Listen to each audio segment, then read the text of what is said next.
Ano nga ba ang inland marine insurance? Bakit to nire-require sa mga katulad ni ma'am na trucking business operator? So ma'am, bakit ba po kayo ni-require ng client nyo na kumuha ng inland marine insurance?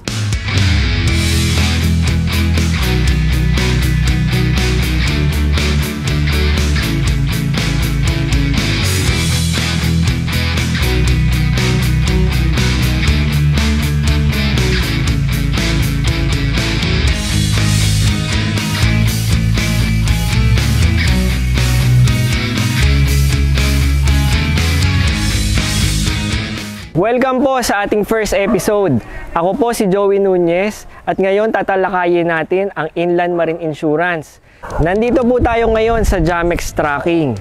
Ibabahagi po ng ating truck operator kung anong kahalagahan nito sa kanyang business at paano siya nabibigyan ng peace of mind ng inland marine insurance. Kasama natin ngayon si Ma'am Joanne Salvador na aking matagal ng client. Siya po ang CEO, owner ng Jamex Trucking dito po sa Cainta. At marami na po siyang experience at pinagdaanan sa trucking business. Ma'am, ano pong about sa trucking sa ating topic na inland marine? Okay, yun na sa lahat. Magandang araw. Masayang araw, guys. So, let me introduce to you myself. I'm Joanne Salvador. Yun nga, meron kami business, yung Jamex Trucking Services. We started year 2019, December po yun. So, kumbaga, ilang years na, magpo 4 years na po yung company namin. And we're thankful and we're grateful kay God kasi damaan yung pandemic, nakasurvive po yung company namin and still going strong. And hopefully, ngayong nakaka-recover na economy natin, medyo lumuluwag na, nagbaback pa normal na, mas lumakas pa po yung trucking business this year at sa mga susunod pang mga taon.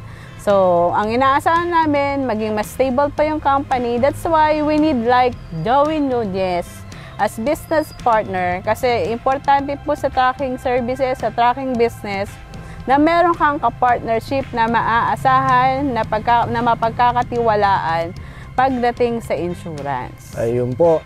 Ano nga ba ang inland marine insurance? Bakit to nire-require sa mga katulad ni ma'am na trucking business operator? So ma'am, bakit ba po kayo ni-require ng client nyo na kumuha ng inland marine insurance? Okay, for your information lang po, si Jamex Trucking Services kasi merong mga malalaking company na ka-tie up or accredited po yung company namin na sa mga malalaking logistic company. So, pag sinabi natin mga big companies, yan po si Tugo, kilala naman natin si Tugo, and Scanasia, ano po yan, international company rin po sila. Nire-require po. Nire-required po sa lahat ng warehouse, si Logistico, so pangatlong warehouse po namin yan, na logistic company. Pang-apat, si Stada. Si Stada is siya po yung distributor ng Perncy and ng mga iba pang gamot. It's a pharmaceutical company, international company.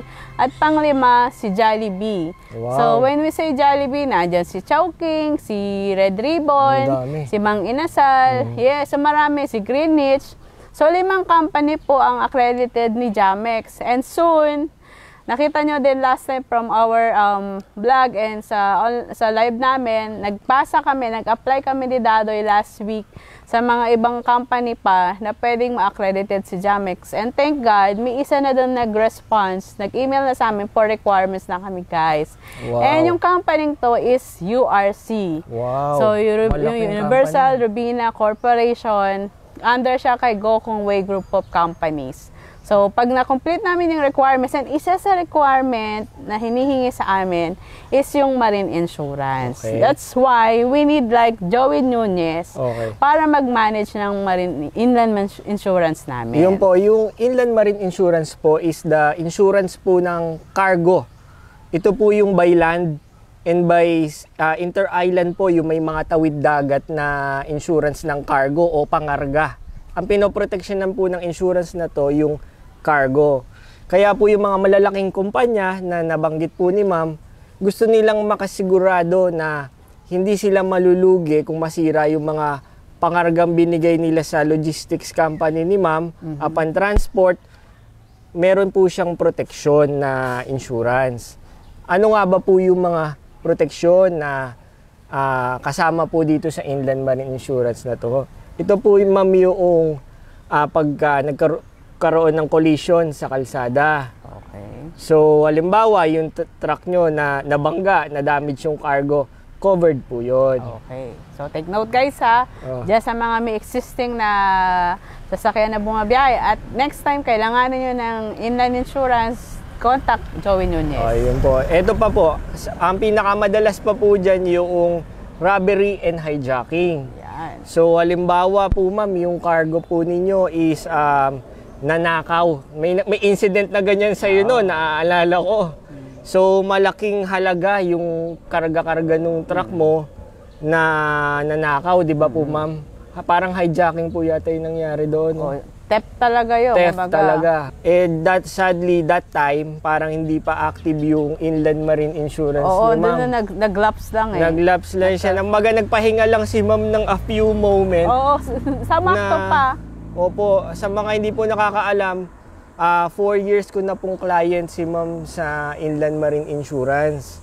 So, yung pa yung time na parang may period na nagpahinga lang saglit dahil nag-iipon ka pa ng mga new clients mo, di ba? Saka pa umatake. Kasi bago lang sila noon, wala pa isang buwan. Oh, yun. Umatake na yung bago naming subcon, nagnakaw. Ayun. Tapos ma'am, ito pa po yung dagdag proteksyon. Nandyan din po yung halimbawa may biglang sumabog doon sa loob ng truck mo dahil may mga electrical parts ang truck eh. Nasunog, covered po yun ng insurance. Kasama din po dyan yung halimbawa natawid po sa tulay. Biglang nag-collapse po yung tulay, covered po yun ng Inland Marine Insurance. Kasama din po dyan yung pagtawid dagat ma'am. Di ba syempre po pag sinakay mo ng barko yan at malakas ang mga alon, nag-sink yung barko, na wala na automatic yung mga cargo mo, hindi mo basta mare-recover na yon. Damage na yon. Opo, kaya covered din po siya ng Inland Marine Insurance. Nandyan din po yung halimbawa upon delivery merong baha, biglang bumaha ng grabe, nadamay yung iyong mga cargo, covered po siya. So makikita po natin na napakahalaga po ng Inland Marine Insurance. Kaya po yan nire-require ng inyong mga kliyente ng mga malalaking trucking company sa inyong mga trucking company din po na magdi-distribute ng kanilang mga produkto. Okay. In addition sa sinabi ni Mr. Joey Nunez, kaya rin siya nire-require ng mga logistic company ng warehouse. Yun nga, for example, sa isang truck namin, pag bumiyahe, minsan ang halaga niyan, 1 million guys, sa isang biyahe pa lang. So, di ba? So, kung wala kang inland marine insurance, baka may sanlaman na maibenta mo na yung bahay mo para mabayaran mo yung mawawalang produkto. Sa inyo po pala sisingilin po yun, ma'am? Yes. Sa akin, personally, yung, for example, gumawa ng di maganda yung subcon, basta lahat ng units na bumabiyahe under Jamex Trucking Services, wala pong ibang hahabulin si warehouse or si logistic company, kundi si Joan Salvador lang. Okay. So, as my protection, para magkaroon ako ng inner peace, peace of mind, makatulog ako ng mahimbing sa araw-araw, kailangan namin ng isang Joey Nunez para ma-secure namin na yung lahat ng biyahe namin is secure lahat ng karga. Okay. Na anything happen, wala akong aalalahanin na kailangan kong bayaran yung damage, mawawala, yung in-explain niya kanina, kasi mako-cover din ng Inland Marine Insurance. Okay. So po, ma'am, di ba po, katulad ninyo bilang truck operator, napakarami pong challenges upang maging matagumpay po sa inyong business. Sa experience mo bilang truck operator, ano ba po yung mga kinakatakutan na mangyari ng isang truck operator sa kanyang mga cargo, sa kanyang mga pangarga? Okay, sa akin, my experience, lalo na pag bumabiyahe yung truck namin, ang karga niyan, puro chocolate guys, so mga Mondelez item. So kung ang biyahe namin, alam ko nakasecure yan sa Inland Marine Insurance ni Mr. Joey Nunez. Hindi ako kakabahan, anything happen na masiraan yung sasakyan namin, or yun nga, merong biglang aksidente, may mag-hijack, may magnakaw. Ang laman po nung karga ng isang truck, 500 to 1 million po isang biyahe. Magkano po ang halaga ng isang box ng chocolate? mahina po ang 5,000. Ilang box po yung naikakarga sa truck namin. So kung meron tayong inland marine insurance, makakaasa tayo na yung halaga ng karga ng truck, masisecure po yun ng inland marine insurance. Yun. So yun yung benefits talaga. Yun yung nagpapagaang ng kalooban ko na hindi ka mababankrupt. Kasi maraming ako narinig din na story from other truckers. Lalo na doon sa investor namin na isa na may kamag-anak sila nag-tracking din, na may mga nagnanakaw ng mga stuff pero walang insurance kasi yung tracking nila, yung transport services nila. Kaya yung mga nawalang mga produkto, yung mga na-damage na mga produkto, hindi siya na-cover ng insurance. So at the end of the story, ang magbabayad lang nun yung may-ari ng tracking services. So kung ako yung may-ari, ako yung liable doon. So kung wala akong kaagapay, kasama, katuwang, at ka-business partner, wala akong maabil na inland marine insurance, baka legit. bandang huli, lahat ng pinaghihirapan namin, mawala. So para ma-secure lang namin na meron kaming peace of mind, meron kaming kapanatagan ng loob, na pagbungahi lahat ng sasakyan namin, nakasecure yung sasakyan, nakasecure yung karga, anything happen, wala kaming ipag-aalala. So, yun po, no? 4 years ko na pong partner si ma'am sa client ko po siya for 4 years na. Dumaan po ang pandemic, ang dami po mga naging pagsubok.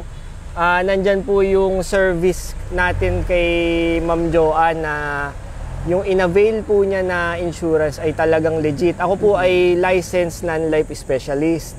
So, may kasama po sa lineup ko yung mga top non-life companies na talagang maaasahan, at I'm sure si ma'am na-try mo bang i-verify kung legit talaga yung insurance na... Yes. Actually, tumatawag ako sa office naman eh. Ako po ay licensed non-life specialist. So kasama po sa aking lineup yung mga pinakamatatatag at pinakamahuhusay na non-life companies. So ma'am, na-try mo bang i-verify kung legit talaga yung mga policy na dinideliver ko po sa inyo? Oo naman. Siyempre, as a owner ng company, yung policy binibigay po sa akin ni Sir Joey Nunez, aside from naniniwala ko sa kanya at nagtitiwala, siyempre, we have to secure kung legit ba yung policy binibigay niya. May mga contact details kasi yun, guys. And you can verify pati yung mga reference doon, and kung yung lahat ng list of units naka-register ba talaga, na naka-secure, naka-insured ba talaga. Kasi syempre, baka mapunta sa wala yung binabayad natin. Pero na-verify ko na talagang legit po si Mr. Joey Nunez. Tsaka, ma'am, nakita mo naman sa service ko, kapag malapit na ang mga due date, nire-remind na. Nandyan po ako para mag-remind po sa inyo. Hindi po ako nagsasawang mag-remind dahil alam ko busy kayong mga truck operator sa inyong mga clients. So hands-on kayo. Yung mga additional na mga isipin nyo, lalo na sa insurance aspect, ako na pong gagawa noon para po sa inyo. I just wanted to highlight to you guys na aside from sa coverage, inclusion ng inland marine insurance na in-offer ni Mr. Joey Nunez, like some for instance lang, na nasiraan kami sa highway, sa SLEX. Nasiraan yung truck namin, isa si Uno. So medyo malayo sa amin and na-towing na siya. Hanggang nadala na siya sa towing, impounding sa Alabang. Nag-asa ko sa kanya kung may mabibigay ba siyang assistance. Tapos nagpadala siya agad, guys, ng mekaniko. Kasi maraming contact si Mr. Joey Nunez na mga pwedeng mag-rescue sa atin sa kalsada pag nasiraan tayo. Yun po, sa mga hindi po nakakaalam, ma'am, para rin sa ating mga viewers, ako po ay chairman ng mga truck drivers. Yun, chairman. Around the country, kami po ay pinopromote namin yung pagbabayanihan sa kalsada. Isipin nyo nga naman bilang truck operator, nasiraan ka sa malayong lugar ng sasakyan mo, hindi ka naman basta makaka-rescue doon sa lugar na yon. So, nandyan po yung mga kaibigan nating mga truck drivers, mga truckers, na handang mag-rescue ng walang hinihintay po na kapalit. At of course, syempre po, kung may papalitan mang parts doon sa sasakyan na nasira, ay syempre po, yung operator na ang mag-shoulder po nun. Pero ayan, katulad si ma'am, nasubukan na niya yung rescue na pinopromote ng aming mga samahan. na pagtutulungan sa kalsada. Yun po ay isa sa mga serbisyo po na maaaring maidagdag ko po sa inyo. As well, nandyan din po yung nagbibigay ako ng libreng personal accident insurance sa mismong owner ng mga inland marine insurance, katulad kayo ni Sir, di ba po ma'am? Additional pa po sa ating legit na insurance at affordable, nandyan din kasama yung personal accident insurance. Dahil kayong mga truck operator, nandyan kayo, naikot kayo sa kalsada, pinupuntahan nyo yung mga units ninyo, nandyan yung makikipag-negotiate kayo sa mga malalaking trucking company, nasa risk po kayo na pwede kayong maaksidente. Ito po ay isang paraan para ipakita ko po sa mga clients ko na talagang nagki-care po ako sa kanila. Yun.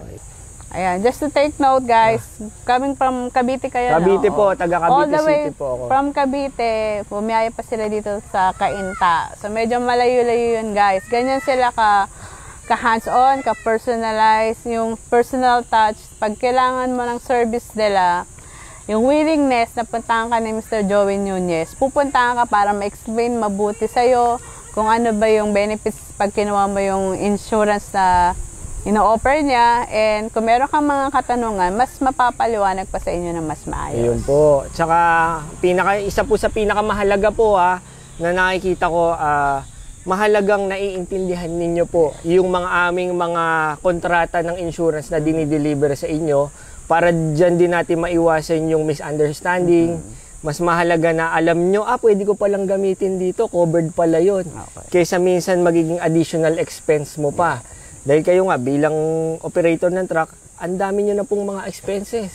Gasolina, maintenance, pasweldo po sa drivers. Tama. Sa mga truck operators po na gustong mag-avail po ng aking service, nandyan po sa description box ang aking contact details. Good news po, open po ang Jamex Trucking sa mga opportunity na to. Paano ba po yun, ma'am? Okay guys, we have a good news. Meron kaming i-offer sa inyong business partnership. Kung meron kayong mga units, mga sasakyan na gustong ipasok at gusto nyong kumita, pwede nyong ipasok sa amin yan as subcon. So ano ba yung mga available units na pwede namin i-accept? Yan po yung mga L300, H100, Travis, any type of 4-wheel na closed van, 6-wheeler na closed van, 10-wheeler or wing vans, lahat po yan. And even reaper po, reaper van, ina-accept po namin lahat. Pwede po kayo makipag-set na meeting with me, and pwede rin po yung business partnership. Kung meron kayong unit, kami magmamanage, wala na po kayong gagawin.